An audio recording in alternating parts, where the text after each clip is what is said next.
Every night, I pour my heart and soul into this show, folks. It really does mean the world to me that you come here to watch this. And I don't always bring you the top headline, but I always try to bring you the topics that actually mean something at your kitchen table. Look, we're less than a year away from one of the most critical elections in the near 250-year history of this country. And the most talked about person in the national news right now is Taylor Swift. 34 years old, 0 husbands, 0 kids, like 14 ex-boyfriends, 3 cats. She makes a career about singing about her bad choices in men and then endorses Joe Biden. Who, obviously, is the reason that most Americans are not too optimistic about the future right now, whether they admit it or not. Mortgages are up 90%. There's 2 regional wars, either of which could spur a global conflict. The Strategic Petroleum Reserve is at its lowest in my lifetime, but gas prices, they're still through the roof. President's son, no, when he's not blowing lines, he's blowing off Congress subpoenas. The front runner for the 2024 race is being legally persecuted in liberal courts all over the country. 65 senators and 317 congressmen just lit another $900 billion of our money on fire, part of which is going to Section 702 to spy on you and me. Democrats want to throw people in jail over gas-powered leaf blowers. We can't play Baby It's Cold Outside for the holidays on the radio, but Cardi B can make music about her private parts. And Congress wants to put a kill switch in your car, by the way. No wonder so many people don't believe the American dream is alive anymore. It was just over 75 years ago that Jackie Robinson broke the color barrier in baseball, followed by desegregation of Southern schools. A civil rights movement was born. And when we elected Barack Obama, the first half-black president in 2008, after decades of progress, what happened? Race relations took a nosedive. We've spun like 180. We have segregated graduation ceremonies now. One of those prestigious university presidents, a black woman, said calling for the eradication of Jews is hate speech, but only depending on context. She kept her job.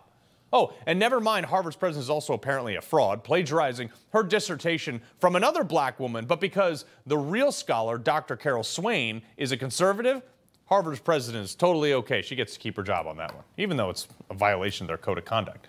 But it's not just American universities that have gone to hell. Look, we're teaching our future leaders before we even get there. 20% of our youth don't believe that the Holocaust actually happened. That's not a majority, but it's scary. They have not seen a picture of Hitler's concentration camps. It's not taught. That's why they believe it. No wonder we're seeing a rise in anti-Jewish hate. Our ignorance is reserved for not just history alone. No, of course not. How about the fact that a Seattle high schooler failed a quiz because he said that only women can get pregnant? They failed him for that. And then you get to the workforce, and it doesn't get much better because these wokies then graduate, and then they are, when they're not hyperventilating on their yoga mat eating sustainable algae cakes, they go and do stuff like this in the workforce, where a diversity strategist, which not even a real thing, committed $4 million of fraud and theft. And like 50% of the workforce thinks that these types of positions are somehow essential. Same with the CDC and all the others that seized power during COVID. 1,368 days ago, we allowed a cabal of so-called medical experts to tell us that we needed 15 days to slow the spread. And before you know it, people in Canada were being trampled by police on horseback. People paddleboarding alone offshore in California were arrested. And now your kids are behind almost 2 years in education. Super job, experts.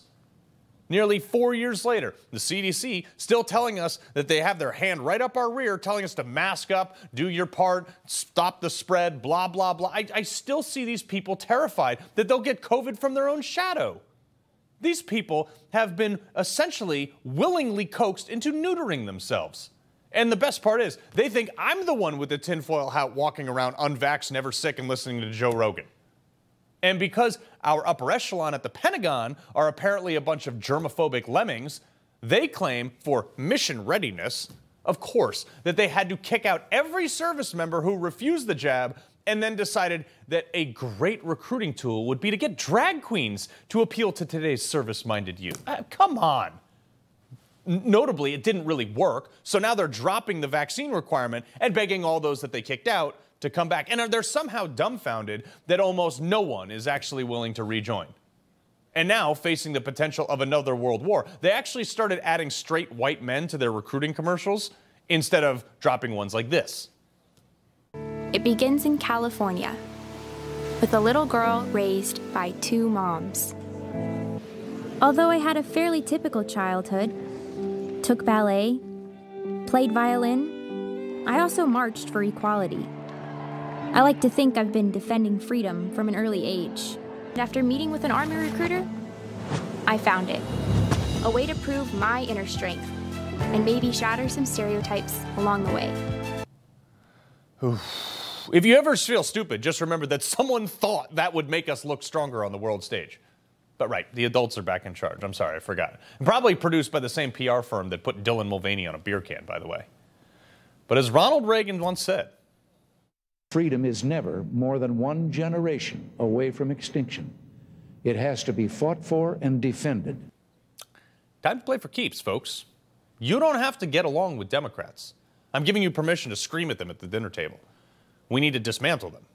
20% of Democrats right now, as we sit here tonight, want Donald Trump either executed, exiled, or jailed for life. They have no idea what for, but they want it anyway. You think you can coexist with that? Like, I was on Megyn Kelly's podcast earlier this week talking about what you can do to make a difference. And I said all elections are local. Do you have concerns about your local election and how they're run? Register at town hall as a poll worker. Take the day off from work and sit at the polls yourself. I've done it. It's boring as hell, but that's how you get involved.